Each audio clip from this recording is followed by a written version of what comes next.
अब बात बांग्लादेश की, क्योंकि जो भविष्यवाणियां बांग्लादेश को लेकर की जा रही थी वो अब धीरे धीरे सच होती जा रही। तख्ता पलट के बाद जिस तरह से मुल्क का तख्त और ताज कट्टरपंथियों के हाथों में गया, उसके बाद यह अंदाजा कि अब इस्लामिक कट्टरपंथी बेकाबू होंगे। और इसी बेकाबू भीड़ के कुछ वीडियोस अब सामने आ रहे हैं, जिसे देखकर यह कहा जा रहा है कि बांग्लादेश में शरिया लागू होने की शुरुआत है, और अगर इसे अभी नहीं रोका गया तो बांग्लादेश सिर्फ हिंदुओं के लिए नहीं बल्कि महिलाओं के लिए भी नर्क बन जाएगा। तकरीरों में जो कहा जा रहा था वो अब बांग्लादेश में हकीकत बनता जा रहा है। बांग्लादेश में अल्पसंख्यक हिंदुओं पर अत्याचार के बाद अब एक नया दौर शुरू हुआ शरिया कानून को लागू करने का। और जो तस्वीरें सामने आ रही हैं उससे तो यही कहा जा सकता है कि बांग्लादेश में कथित तौर पर शरिया कानून लागू हो गया है, और इसका पहला सबूत भी सामने आया है। तस्वीरें ढाका के सलीमुद्दीन मेडिकल कॉलेज की।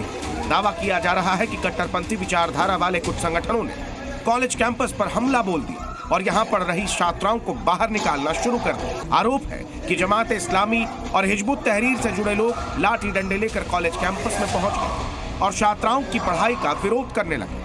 छात्राओं को डराने धमकाने लगे। नारेबाजी करते हुए कट्टरपंथियों की भीड़ ने मानो पूरे कॉलेज में तांडव मचाया। ये सब क्लासरूम में प्रोफेसर्स की मौजूदगी में चल रहा था, लेकिन कट्टरपंथियों को रोकने वाला कोई भी नहीं। रोके भी कौन, सत्ता तो इन्हीं के हाथों में। एक तरफ कॉलेज और यूनिवर्सिटीज में छात्राओं की एंट्री बैन की जा रही है, तो वहीं दूसरी तरफ छात्राएं इसके खिलाफ आवाज उठा रही हैं। लेकिन जो ऐसा कर रहा है उसके साथ क्या हो रहा है, इन तस्वीरों में आप खुद देख लीजिए। स्टूडेंट लीग के कार्यकर्ताओं या यूं कहें कट्टरपंथियों ने राजशाही महिला कॉलेज में पिया नाम की एक छात्रा की सरेआम पिटाई कर। चौंकाने वाली बात यह है कि ये वारदात तब हुई जब कॉलेज का सिक्योरिटी और पुलिस वाले मौके पर मौजूद थे।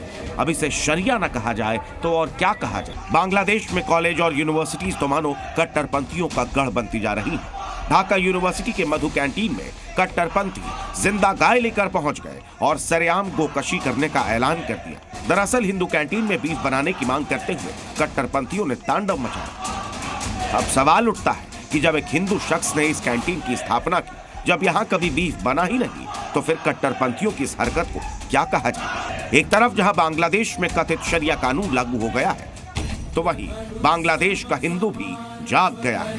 बांग्लादेश के ठाकुरगांव में तख्ता पलट के बाद कट्टरपंथियों ने एक शिव मंदिर को तोड़ दिया था और जमीन पर कब्जा कर लिया था, लेकिन अब लोकल हिंदुओं ने कट्टरपंथियों से अपनी जमीन को वापस ले लिया है और महादेव के शिवलिंग को एक बार फिर से वहां स्थापित कर दिया गया है। बांग्लादेश में हिंदुओं ने अब अपने हक की लड़ाई लड़ने की ठान ली है, और इसकी तस्वीर अभी चंद दिनों पहले चटगांव में दिखी थी, जहां हजारों लाखों हिंदू शहर के मुख्य चौराहे पर प्रदर्शन करने उतरे थे। हिंदुओं पर लगातार हो रहे अत्याचार के खिलाफ हिंदुओं ने भी यलगार कर दिया है। दरअसल बांग्लादेश में हिंदू घुट घुट कर जी रहा है। पहले जन्माष्टमी, फिर नवरात्रि का त्योहार आया, जहां हिंदू अपने आराध्य की पूजा तक नहीं कर पाए, और अब दीपावली का त्योहार आ रहा है। ऐसे में एक तरफ बांग्लादेश में कट्टरपंथी शरिया कानून लागू करने पर उतारू है,